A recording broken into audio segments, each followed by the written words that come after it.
Hello ವೀಕ್ಷಕರೇ, welcome to food nectar logs. ಇವತ್ತಿನ ನಮ್ಮ ರೆಸಿಪಿ ಟೊಮೊಟೊ ರಸಮ್. ಯಾವುದೇ ಫಂಕ್ಷನ್ ಇರಲಿ ಲಾಸ್ಟಲ್ಲಿ ಕೇಳೋದು ರಸ ಅನ್ನ ಬೇಕಾ ಅಂತ ಕೇಳ್ತಾರಲ್ವ. ರಸ ನಮ್ಮ ಜೀರ್ಣಕ್ರಿಯೆಯನ್ನು ಹೆಚ್ಚು ಮಾಡುತ್ತೆ. ಇದನ್ನು ಯಾವ ರೀತಿ ಮಾಡೋದು ಅಂತ ನೋಡ್ಕೊಬರೋಣ. ಮೊದಲಿಗೆ ಒಂದು ಪಾತ್ರೆಯನ್ನು ಬಿಸಿ ಮಾಡಿಕೊಂಡು 1 ಲೋಟದಷ್ಟು ನೀರನ್ನು ಸೇರಿಸ್ಕೊಂಡಿದ್ದೀನಿ.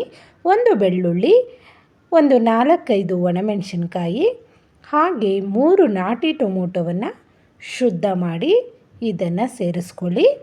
ಹಾಗೆ 1 ಸ್ಪೂನಷ್ಟು ಕಾಳು ಮೆಣಸು, 1 ಈರುಳ್ಳಿ, 1 ಸ್ಪೂನಷ್ಟು ಜೀರಿಗೆ, ಒಂದು ಅರ್ಧ ಸ್ಪೂನಷ್ಟು ಅರಿಶಿಣ ಪುಡಿ, ಇದೆಲ್ಲವನ್ನು ಮುಚ್ಚಳ ಮುಚ್ಚಿ ಮಂದ ಉರಿಯಲ್ಲಿ ಚೆನ್ನಾಗಿ ಬೇಯಿಸ್ಕೊಳ್ಳಿ.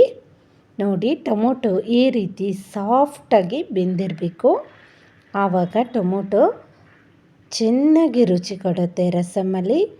ನಂತರ ಇದನ್ನು ಬೇರೆ ಪ್ಲೇಟಲ್ಲಿ ಸೇರಿಸ್ಕೊಂಡು ತಣ್ಣಗಾಗೋಕ್ಕೆ ಬಿಟ್ಬಿಡೋಣ. ಅಷ್ಟರೊಳಗಡೆ ಒಂದು ಗೋಲಿ ಗಾತ್ರದಷ್ಟು ಹುಣಸೆ ಹಣ್ಣನ್ನು ಆ ಬಿಸಿ ನೀರಿಗೆ ಸೇರಿಸೋದ್ರಿಂದ ಬೇಗ ಮೆತ್ತಗಾಗುತ್ತೆ. ಈ ಟೊಮೊಟೊ ಹಾಗೆ ಹುಣಸೆ ಹಣ್ಣನ್ನು ಮಿಕ್ಸಿಯಲ್ಲಿ ಚೆನ್ನಾಗಿ ರುಬ್ಕೊಬನ್ನಿರಿ. ನುಣ್ಣಗೆ ರುಬ್ಕೊಬರಬೇಕು.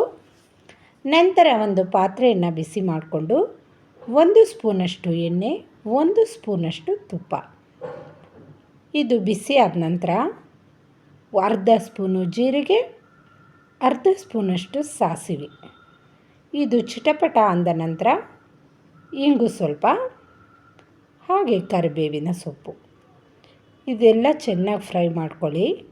ನಂತರ ರುಬ್ಬಿರ್ತಕ್ಕಂಥ ಟೊಮೊಟೊವನ್ನು ಇದರಲ್ಲಿ ಸೇರಿಸಿ ಮುಚ್ಚಳ ಮುಚ್ಚಿಬಿಡಿ. ಹಾಗೆ ಮಾಡೋದ್ರಿಂದ ಒಗ್ಗರಣೆಯ ಘಮ ಪಾತ್ರೆಯಲ್ಲೇ ಇರುತ್ತೆ. ನಿಮ್ಗೆ ಎಷ್ಟು ನೀರು ಬೇಕೋ ಅಷ್ಟು ನೀರನ್ನು ಸೇರಿಸ್ಕೊಂಡು ಚೆನ್ನಾಗಿ ಒಂದು ಸತಿ ಮಿಕ್ಸ್ ಮಾಡ್ಕೊಳ್ಳಿ.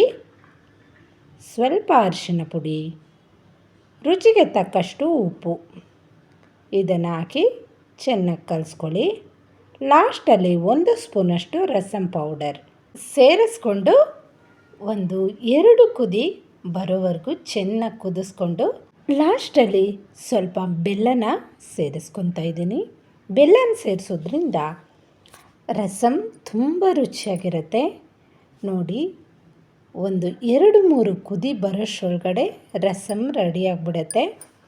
ಇದನ್ನು ಬಿಸಿ ಬಿಸಿ ಅನ್ನ ಹಾಗೆ ತುಪ್ಪದ ಜೊತೆ ತಿಂದರೆ ಅಂತೂ ನಾಲಿಗೆಗೆ ಹಾಗೆ ರುಚಿ ಉಳ್ಕೊಳ್ಳುತ್ತೆ. ಅಷ್ಟೊಂದು ಚೆನ್ನಾಗಿರುತ್ತೆ. ನೆಗಡಿ ಬಂದಾಗ, ಬಾಯಿ ರುಚಿ ಕೆಟ್ಟಾಗ ರಸ ತಿಂದರೆ ಸರಿ ಹೋಗುತ್ತೆ. ಹಾಗೆ ಅಜೀರ್ಣವಾದಾಗ ಸಹ ರಸನ ತಿನ್ಬೋದು. ಕ್ವಿಕ್ಕಾಗಿ ಯಾವುದಾದ್ರೂ ಸಾಂಬಾರು ಮಾಡಬೇಕು ಅಂದರೆ ನಮಗೆ ನೆನಪು ಬರೋದೇ ರಸಮ್. ವೀಕ್ಷಕರೇ, ನನ್ನ ಚಾನಲ್ ನಿಮ್ಗೆ ಇಷ್ಟ ಆಗಿದರೆ ಪ್ಲೀಸ್ ಸಬ್ಸ್ಕ್ರೈಬ್ ಮಾಡ್ಕೊಂಡು ನೋಡಿ. Thank you.